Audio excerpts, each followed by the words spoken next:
ಇದು ಆ ಗಾತ್ರಕ್ಕೆ ಸರಿಯಾದ ಚಪ್ಪಾಳೆ. ಇನ್ನೊಂದು ಗಮನಿಸಿ, ಈ ಬೇಕಾದಷ್ಟು ಹೇಳಬೇಕು, ಕುಬ್ಜು ಮರಗಳ ಬಗ್ಗೆ ಹೇಳಬೇಕು, ಹಕ್ಕಿಗಳ ಬಗ್ಗೆ ಹೇಳಬೇಕು, ಯಾವುದಕ್ಕೂ ಕಾಲ ಇಲ್ಲ ನನಗೆ. ಇನ್ನೊಂದೇ ಒಂದನ್ನು ಹೇಳಿಬಿಡ್ತೀನಿ.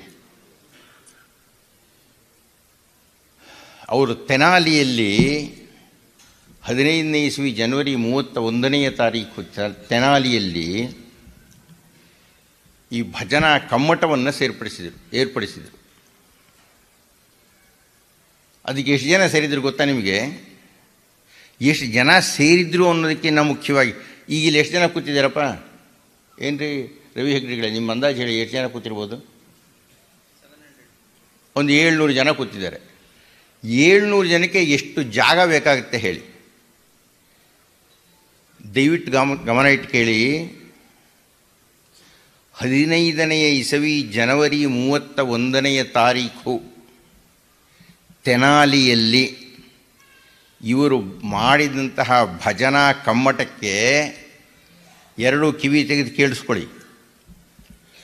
1,28,918 ಜನ ಸೇರಿದ್ದರು.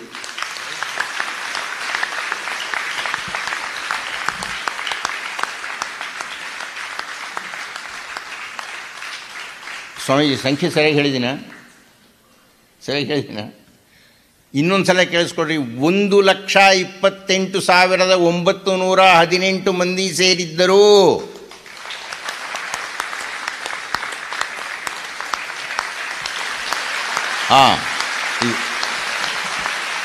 ಇದು ಚಪ್ಪಾಳೆ.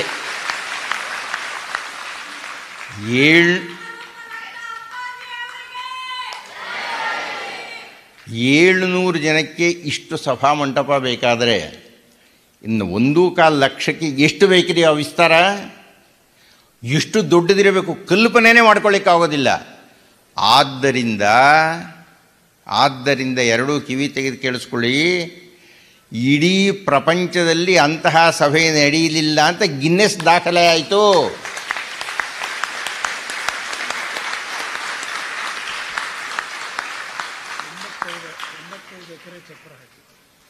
ನಾನು ಕೇಳಿದೆ ಇವರನ್ನ, 700ಕ್ಕೆ ಇಷ್ಟಾದರೆ ಎಷ್ಟು ವಿಸ್ತಾರ ಬೇಕು ಅಂತ.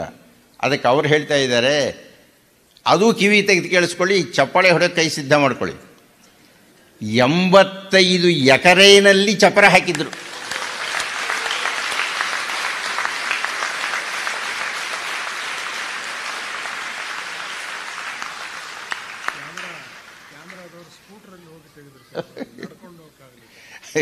ಅವ್ರು ಹೇಳ್ತಾ ಇದ್ದಾರೆ, ಇಲ್ಲೆಲ್ಲ ಈ ಕ್ಯಾಮ್ರಾಗಳಿದೆಯಲ್ರಿ, ಒಂದು 2-3 ಇಟ್ಕೊಂಡು ನಿಂತ್ಕೊಂಡಿದ್ದಾರೆ, ಕೂತ್ಕೊಂಡಿದ್ದಾರೆ, ಅಲ್ಲಾಡ್ತಾ ಇಲ್ಲ. 85 ಎಕರೆಯಲ್ಲಿ ಹ್ಯಾಕೆ ಕೂತ್ಕೊಳ್ಳೋಕ್ಕಾಗುತ್ತೆ? ಸ್ಕೂಟ್ರ್ ಹತ್ಕೊಂಡು ಓಡಾಡಬೇಕಾಗಿತ್ತು ಅವರು ಅಂತ. ಅಷ್ಟು ವಿಸ್ತಾರ, ಅಷ್ಟು ವೈಶಾಲ್ಯ, ಅಷ್ಟು ಜನಸಂಖ್ಯೆ, ಅಷ್ಟು ಅಧಿಕ, ಅಷ್ಟು ಮಹತ್ವ, ಅಷ್ಟು ಘನತೆ ಇರತಕ್ಕಂಥದ್ದು.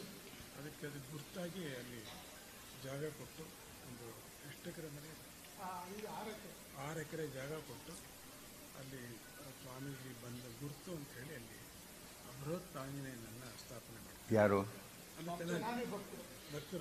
ತೆನಾಲಿಯ ಭಕ್ತರು ಇದರ ಸವಿ ನೆನಪಿಗಾಗಿ ಸ್ವಾಮೀಜಿಯ ಸ್ಮರಣಾರ್ಥವಾಗಿ ಅವರ ವಿಜಯ ದುಂದುಭಿಯನ್ನು ಮೊಳಗಿಸಿ ವಿಜಯ ಧ್ವಜವನ್ನು ನಾಟಿದ್ದರಿಂದ 5 ಎಕರೆ ಜಾಗವನ್ನು ಕೊಟ್ಟು ಬೃಹತ್ ಹನುಮನ ಪ್ರತಿಮೆಯನ್ನು ಸ್ಥಾಪನೆ ಮಾಡ್ತಾರೆ.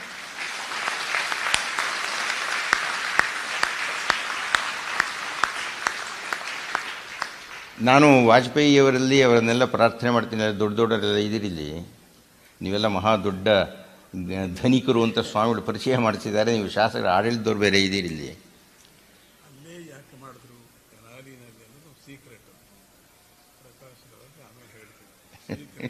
ಅವರು ಗುಟ್ಟೊಂದು ಹೇಳ್ತೀನಿ ಅಂತ ಹೇಳ್ತಿದ್ದಾರೆ ಆಮೇಲೆ ಸ್ವಾಮೀಜಿ.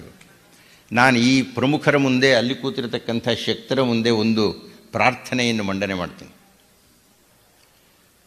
ನಿಮಗೆ ಖಂಡಿತ ಶ್ರೀ ಶ್ರೀ ಸ್ವಾಮಿಗಳ ಶಕ್ತಿಯ ಅರಿವು ಇಲ್ಲ, ಖಂಡಿತ ಇಲ್ಲ, ಗೊತ್ತಿಲ್ಲ.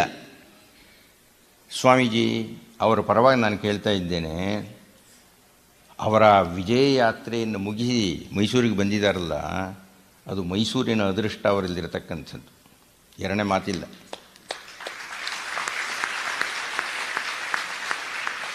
ಅದಕ್ಕೆಲ್ಲ ನೀವು ಚಪ್ಪಾಳೆ ಹೊಡಿಬೇಕದ್ದು, ಮುಂದೆ ಹೇಳೋ ಮಾತಿಗೆ ಚಪ್ಪಾಳೆ ಹೊಡಿಬೇಕು. ನಾನು ಇಂತಹ ಸರ್ಕಾರದ ಪ್ರಮುಖರು, ಧನಿಕರು, ಸಾಮಾಜಿಕ ಶಕ್ತರು, ಆ ಕಡೆಗೆ ಭಾನುಪ್ರಕಾಶ್ ಅವರಿಗೆ ಕೂತ್ಕೊಂಡಿದ್ದಾರೆ. ಏನ್ರಿ ಇವರು ಬರೀ ಅಪರಕರ್ಮದಲ್ಲೇ ವಿಶ್ವವಿಖ್ಯಾತಿ ಮಾಡ್ಕೊಂಡ್ಬಿಟ್ಟಿದ್ದಾರೆ ಅವರು. ಬಹುಶಃ ಭಾನುಪ್ರಕಾಶ ಶರ್ಮರಷ್ಟು ವಿಖ್ಯಾತರು ಇಡೀ ಭಾರತದಲ್ಲೇ ಯಾರೂ ಇಲ್ಲ. ಅಂದರೆ ಒಂದನ್ನು ಶ್ರದ್ಧೆಯಿಂದ ತಪಸ್ಸಿನಿಂದ ಮಾಡಿದರೆ ಎಷ್ಟು ಮೇಲಕ್ಕೆ ಹೋಗಬಹುದು ಅಂದರೆ ಅಷ್ಟು ಶಕ್ತಿ ಇದೆ ಅವರಿಗೆ. ನಟರಾಜ್ ಜೋಯಿಸ್ ಅವ್ರಿಗೆ ಹೇಳ್ತಾ ಇದ್ದೆ, ದಾವಾನಲ ಇದ್ದಾಗೆ ಕಿಚ್ಚು ಹತ್ಕೊಂಡ್ಬಿಟ್ರೆ ಎಲ್ಲ ಸುಟ್ಕೊಂಡು ಹೋಗ್ಬಿಡ್ತಾರೆ ಅಂತಂತ. ಅಂಥ ಶಕ್ತಿ ಇರತಕ್ಕಂಥವ್ರು ಪಕ್ಕದಲ್ಲಿ ರವಿ ಹೆಗಡೆಗಳಿದ್ದಾರೆ. ಇಡೀ ಪತ್ರಿಕಾ ಸಮೂಹದ ಮಾಧ್ಯಮದ ಮುಖ್ಯಸ್ಥರು, ಮಹಾವಾಗ್ಮಿಗಳಾಗಿದ್ದಾರೆ. ಇವರೆಲ್ಲರ ಮುಂದೆ ಕೇಳ್ತಾ ಇದ್ದೇನೆ ನಾನು, ನೀವೆಲ್ಲ ಶಕ್ತರಾಗಿರೋದರಿಂದ ಶ್ರೀ ಶ್ರೀ ಸ್ವಾಮಿಗಳಿಗೆ ಅವರ ಮಠದಲ್ಲಿ ಅವರ ನಾದಮಂಟಪದಲ್ಲಿ ಸನ್ಮಾನ ಮಾಡೋದಲ್ಲ. ಅದು ಪಾಪ ನಟರಾಜ್ ಜೋಯಿಸ್ ಅವರು ಏಕಾಂಗಿಯಾಗಿ ಇಷ್ಟು ದೊಡ್ಡ ಸಭೆ ಮಾಡಿದ್ದಾರೆ. ಅದಕ್ಕಾಗಿ ಅವರಿಗೊಂದು ಸನ್ಮಾನ ಮಾಡಬೇಕು. ಆದರೆ ನಾನು ಪ್ರಾರ್ಥನೆ ಮಾಡುವುದೇನು ಅಂದರೆ, ಇಷ್ಟೆಲ್ಲ ಸಮೂಹದ ಮಧ್ಯದಲ್ಲಿ ಅನನ್ಯವಾಗಿ, ಅಸದೃಶವಾಗಿ, ಅನುಪಮವಾಗಿ, ಏಕಮೇವಾದ್ವಿತೀಯವಾಗಿ 170 ಬಾರಿ 82ನೇ ವಯಸ್ಸಿನಲ್ಲಿಯೂ ವಿಶ್ವ ಸಂಚಾರ ಮಾಡಿ ಬಂದಿರತಕ್ಕಂಥ ಶ್ರೀ ಶ್ರೀ ಗಣಪತಿ ಸಚ್ಚಿದಾನಂದ ಸ್ವಾಮಿಗಳಿಗೆ ಮೈಸೂರು ನಗರದ ಮಧ್ಯದಲ್ಲಿ ಸನ್ಮಾನ ಮಾಡಬೇಕು.